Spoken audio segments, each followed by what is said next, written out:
Scientists have figured out how to make anti-gravity. Sounds crazy, yet I think it might actually work.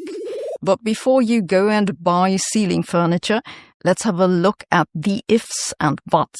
In Einstein's theory of general relativity, gravity is always attractive. The reason is quite simple. In gravity, energy plays the role that electric charges play in electromagnetism. It's just that since gravity is mediated by a spin-2 field, like charges attract and unlike charges repel. And since there are only positive masses and only positive energies, they all attract each other. But according to the new paper, quantum mechanics offers a loophole. Under the right conditions, two attractive gravitational pulls can combine into an effective repulsion. That's a stunning conclusion they arrived at by studying an entirely different question, namely how to find out whether gravity itself is quantum. This is one of the biggest unsolved problems in physics. We have quantum mechanics, which describes atoms and elementary particles through quantum fields, and we have general relativity, which describes gravity as the curvature of space-time. Both theories work extremely well. Unfortunately, they don't fit together. It's like having two instruction manuals for the universe, one that says assemble with screws and the other says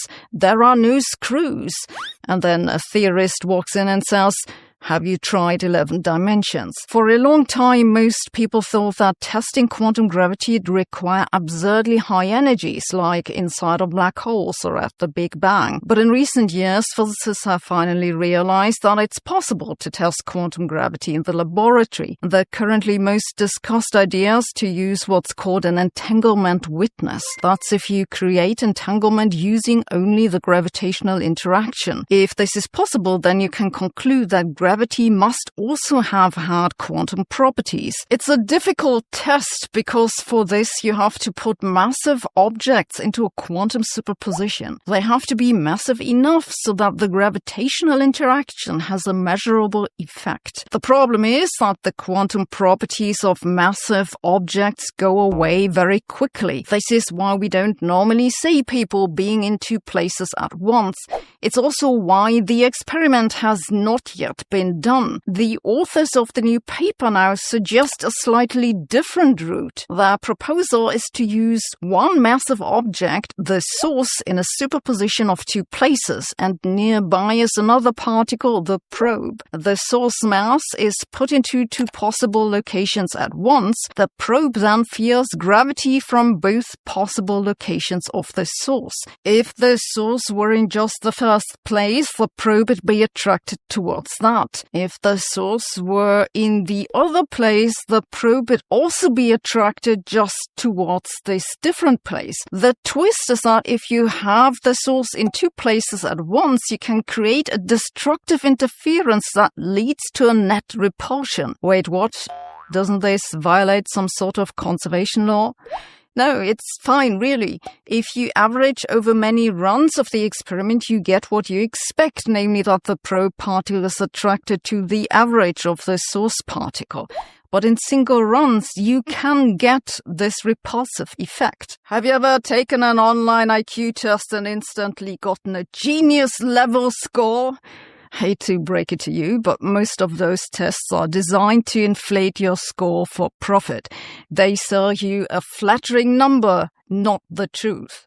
That's exactly why cognitivetesting.org was created. Born out of a massive Reddit community tired of online scams, it's the internet's home for legitimate, professionally validated IQ tests. Developed by licensed psychologists, their team uses properly normed, culture-fair exams modeled directly after the proctored tests used by psychologists, school districts, and electoral bodies. Unlike the clickbait quizzes, they don't inflate your score for profit. They even use adaptive technology that gives you fresh questions daily to measure your raw pattern recognition accurately. No ego boosts, no fake results, just credentialed, transparent science. If you want to know your real cognitive baseline, stop wasting time on the scams. Get a scientifically rigorous assessment today. Head over to cognitivetesting.org to take a legitimate IQ test. That's cognitivetesting.org.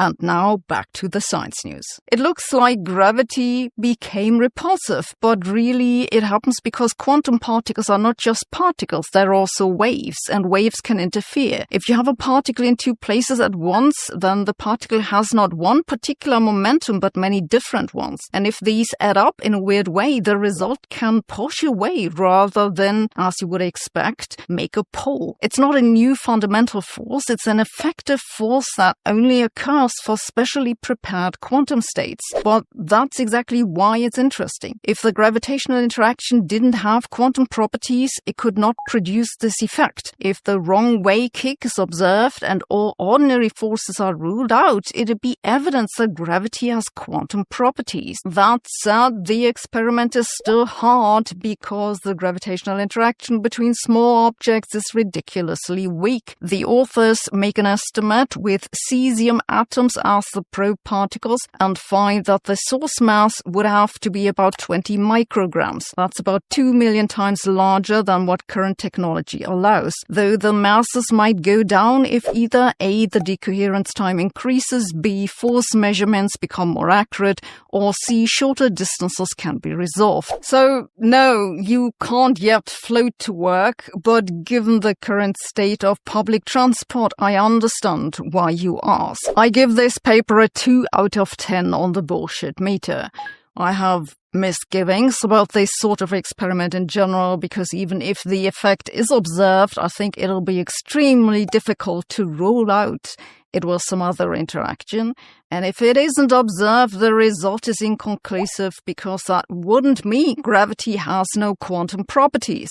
It'd just mean it doesn't have these particular quantum properties. Still, I have to say that this is a neat contribution to the literature, and I hope the question of repulsive gravity will receive more attention. And if this works, I finally have a scientific excuse for why my hair does not obey gravity. Thanks for watching. See you tomorrow.